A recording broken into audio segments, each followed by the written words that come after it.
यांचे या ठिकाणी झालेलं आहे। आमदार तुषारजी राठोड त्याचबरोबर भारतीय जनता पार्टीचे जिल्हाध्यक्ष डॉक्टर संतराव हंबर्डे या ठिकाणी उपस्थित झालेले आहेत। त्यानंतर परभणीचे खासदार संजय उर्फ अमृत जाधव या ठिकाणी श्रद्धांजली अर्पण करतात।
यानंतर माजी खासदार प्रतापराव पाटील चिखलीकर साहेब श्रद्धांजली अर्पण करतात। वसंतरावजी पाटील आणि यांचं 3 पिढ्यापासून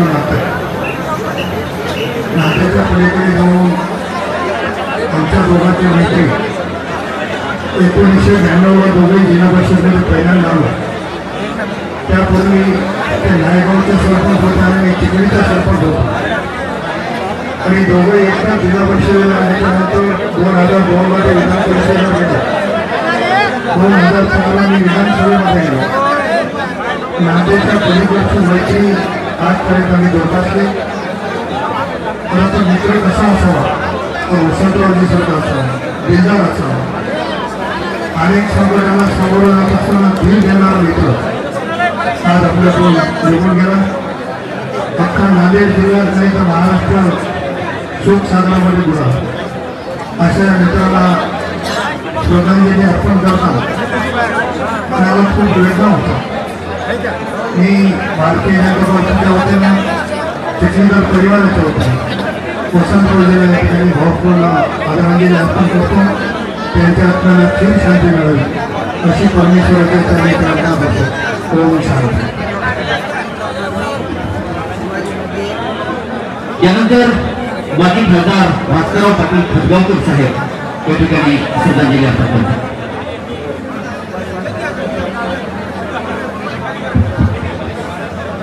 नांदेड जिल्ह्याचे खासदार स्वर्गीय वसंतराव चव्हाण यांचा अल्पशा आजारानं दुःखद निधन नांदेड जिल्ह्यासाठी आणि मराठवाड्याशी जनतेला फार वेदना देणारी अशी घटना आहे। वसंतराव चव्हाणांनी गावचा सरपंच केल्यापासून जिल्हा परिषद, विधान परिषद, विधानसभा, जिल्हा बँकेचे अध्यक्ष आणि 3 महिन्यापूर्वीच नांदेड जिल्ह्याचे खासदार या ठिकाणी लोकनेते म्हणून त्यांनी काम केलं। त्यांचे वडील स्वर्गीय गणपतराव चव्हाण साहेब बोरीवली तालुक्याचे पहिले पंचायत समितीचे सभापती। त्यांनी जिल्हा परिषदचं अध्यक्षपद भूषवलं। 3 वेळा आमदार राहिले, जिल्हा बँकेचे अध्यक्ष राहिले। नांदेड जिल्ह्याच्या मराठा समाजामध्ये अतिशय लोकप्रिय असे स्वर्गीय गणपतराव चव्हाण त्यांचा वारसा वसंतरावने जपला। वसंतराव चव्हाण कुटुंबियाचे आणि खतगावकर कुटुंबियाचे अतिशय जवळचे नातेसंबंध, आमचे जरी नातेसंबंध होते तरी राजकारणामध्ये एकमेकांच्या विरोधात आम्ही निवडणुका केल्या। काही वेळा त्यांनी आम्हाला सहकार्य केलं, काही वेळा आम्ही त्यांना सहकार्य केलं। 2009 मध्ये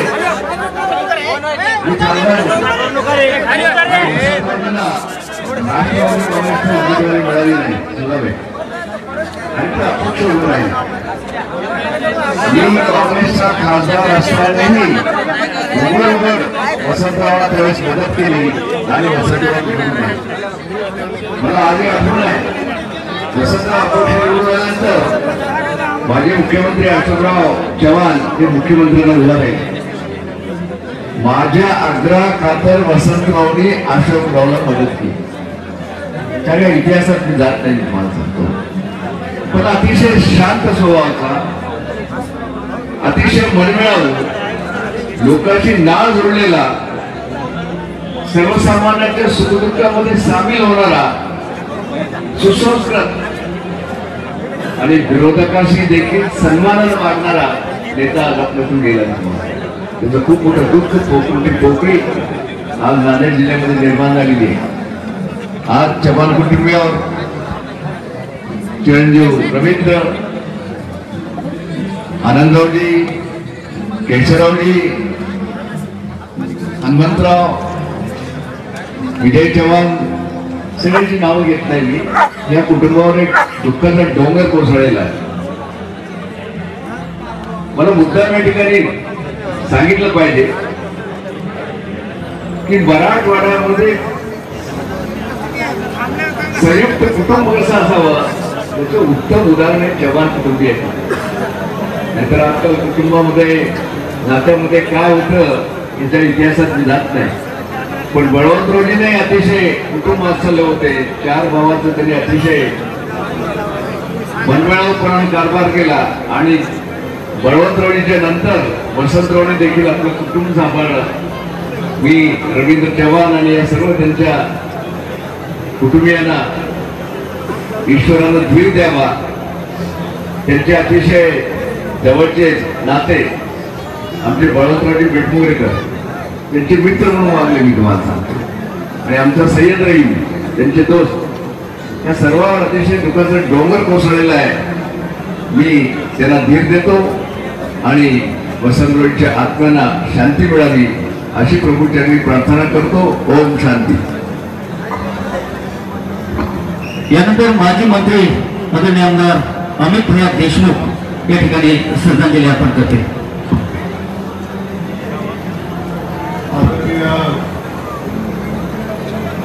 वसंतराव चव्हाण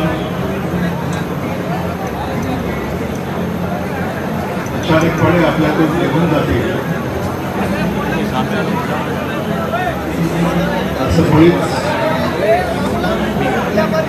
आपल्याला वाटलं नाही. देशमुख कुटुंबीय आणि चव्हाण कुटुंबीय यांचा स्नेह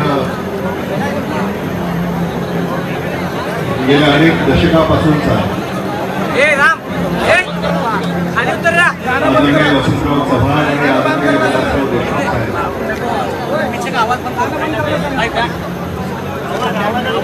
यांचा स्नेह देखील आपण सगळे ओळखून आहोत. नुकत्याच झालेल्या देशाच्या सार्वत्रिक निवडणुकीमध्ये भारतीय राष्ट्रीय काँग्रेस पक्षाच्या वतीनं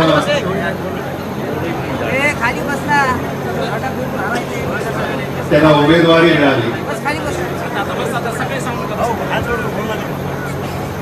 ते जिद्दीनं निवडणूक लढले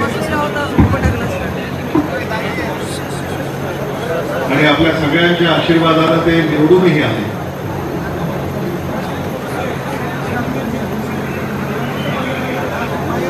नांदेडच्या सामान्य माणसाचा आवाज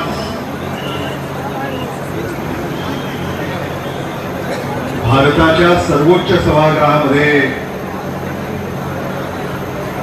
आदरणीय वसंतराव चव्हाणांच्या माध्यमातून पोचला, याचा आपल्या सगळ्यांना अभिमान होता.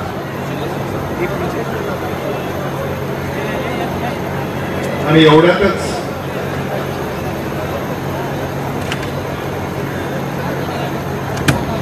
अशी घटना घडावी आणि त्यांनी आपल्यातून निघून जावं,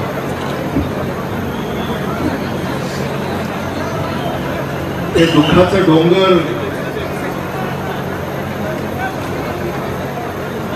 आपल्या सगळ्यांच्यावर कोसळलेला आहे. अजूनही विश्वास बसत नाही आहे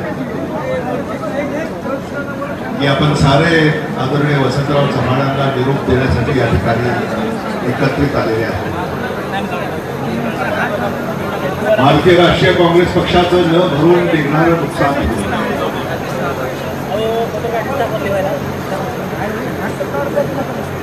नांदेड जिल्ह्यातल्या सामान्य माणसाचा आवाज हरवला असं मी म्हणालो तर ते चुकीचं होणार.